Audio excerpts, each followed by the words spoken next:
தாழ்த்தப்பட்ட சமூக பிரிவை சேர்ந்த மாணவர்கள் உயர்கல்வி பெறுவதை உறுதி செய்யவும் அவர்களின் தேசிய அளவிலான கல்வித்தரத்தை உறுதி செய்யவும் ரூபாய் 59,048 கோடி உதவித்தொகை திட்டத்திற்கு நரேந்திர மோடி அரசு ஒப்புதல். பிரதமராக திரு நரேந்திர மோடி அவர்கள் ஆட்சி பொறுப்பேற்ற பிறகு அம்பேத்கர் நூற்றாண்டு விழா ஒன்றில் பேசுகையில், அம்பேத்கர் புகழ், அவரது பெயர் இந்த பூமியில் உள்ளவரை அவரால் கொண்டுவரப்பட்ட தாழ்த்தப்பட்டோருக்கான இடஒதுக்கீட்டு வழி சலுகைகள் ஒருபோதும் கைவிடப்படாது என்று அவர் அழுத்தம் திருத்தமாக கூறினார். அதன்படி தாழ்த்தப்பட்டோருக்கான நலனில் எந்தவித குறையும் இல்லாமல் மத்தியில் பாஜக ஆட்சி நடைபெற்று வருகின்றது. இந்நிலையில் தாழ்த்தப்பட்டோருக்கான இந்த சேவையின் மணிமகுடமாக அந்த சமுதாயத்தை சேர்ந்த மாணவர்கள் தரமான உயர்கல்வி பெறும் வகையில் ரூபாய் 59,048 கோடி உதவித்தொகை திட்டத்திற்கு மத்திய அரசு அனுமதி அளித்துள்ளது. பிரதமர் திரு நரேந்திர மோடி அவர்களின் தலைமையிலான பொருளாதார விவகாரங்களுக்கு அமைச்சரவை குழு 4 கோடிக்கும் அதிகமான தாழ்த்தப்பட்ட மாணவர்களுக்கு பயனளிக்கும் வகையில் மத்திய அரசின் பிரதம மந்திரி நிதி உதவி திட்டத்தின் கீழ் அனுமதி அளித்துள்ளது. இதன் மூலம் அடுத்த 5 ஆண்டுகளில் அவர்கள் தங்கள் உயர்கல்வியை வெற்றிகரமாக முடிக்க முடியும் என்று கூறப்பட்டுள்ளது. இதற்காக மொத்தம் அனுமதிக்கப்பட்ட தொகை ரூபாய் 59,048 கோடி ஆகும். இதில் மத்திய அரசு 60% நிதியாக ரூபாய் 35,534 கோடியும், மீதமுள்ள தொகை மாநில அரசுகளால் செலவிடப்படும் என்றும் கூறப்பட்டுள்ளது. இது தற்போது உள்ள உறுதியான பொறுப்பு முறையை மேலும் மாற்றி அமைக்கிறது என்றும், இந்த முக்கியமான திட்டத்தில் மத்திய அரசின் அதிக ஈடுபாட்டை இது காட்டுவதாகவும் தெரிவிக்கப்பட்டுள்ளது. இந்த போஸ்ட் மெட்ரிக் உதவித்தொகை திட்டம் 11ஆம் வகுப்பு முதல் தொடங்கி மேற்கொண்டு எந்த ஒரு உயர் கல்வியையும் தொடர மாணவர்களை அனுமதிக்கிறது.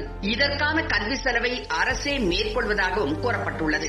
தாழ்த்தப்பட்ட மாணவர்களின் கல்வித்தரம் அடுத்த 5 ஆண்டு காலத்திற்குள் தேசிய அளவில் உயர வேண்டும் என்ற லட்சியம் மற்றும் முயற்சிக்கு ஒரு பெரிய உந்துதலையும் உத்வேகத்தையும் அளிக்க மத்திய அரசு உறுதி பூண்டுள்ளது என்றும் மத்திய அரசின் அறிக்கையில் கூறப்பட்டுள்ளது. இந்த திட்டம் ஏழ்மையான மாணவர்களை சேர்ப்பது, அவர்களுக்கு சரியான நேரத்தில் பணம் செலுத்துதல், விரிவான பொறுப்பு கூறல், தொடர்ச்சியான கண்காணிப்பு மற்றும் மொத்த வெளிப்படைத்தன்மை ஆகியவற்றை நோக்கங்களாக கொண்டிருக்கும். இதன்படி 10ஆம் வகுப்பு தேர்ச்சி பெற்ற ஏழ்மையான குடும்பத்தை சார்ந்த மாணவர்கள் அவர்கள் விரும்பும் உயர்கல்வி படிப்புகளில் சேர ஒரு பிரச்சாரம் தொடங்கப்படும். தற்போது 10ஆம் வகுப்புக்கு அப்பால் கல்வியை தொடர முடியாத ஏழை மாணவர்கள் சுமார் 1,36 லட்சம் மாணவர்கள் அடுத்த 5 ஆண்டுகளில் உயர்கல்வி முறைக்கு கொண்டுவரப்படுவார்கள் என்று மதிப்பிடப்பட்டுள்ளது.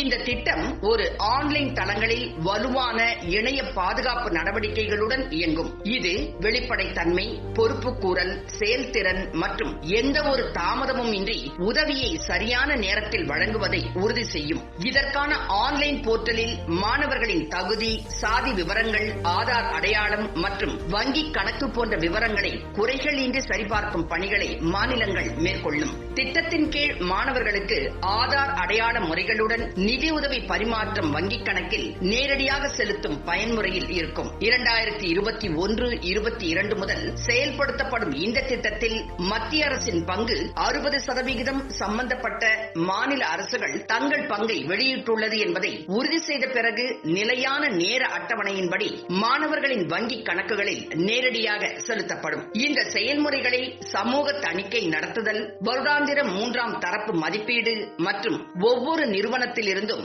அரை வருட சுய தணிக்கை அறிக்கைகள் மூலம் கண்காணிப்பதற்கான பொறிமுறை மேலும் பலப்படுத்தப்படும். இதன் மூலம் 2017-2018 முதல் 2019-2020 வரை ஆண்டிற்கு சுமார் 1,100 கோடி ரூபாயாக இருந்த மத்திய அரசின் உதவி 2020-2021 முதல் 2025-2026 வரை ஆண்டிற்கு ரூபாய் 6,000 கோடியாக 5 மடங்கு அதிகரிக்கப்படும் என்பது குறிப்பிடத்தக்கது.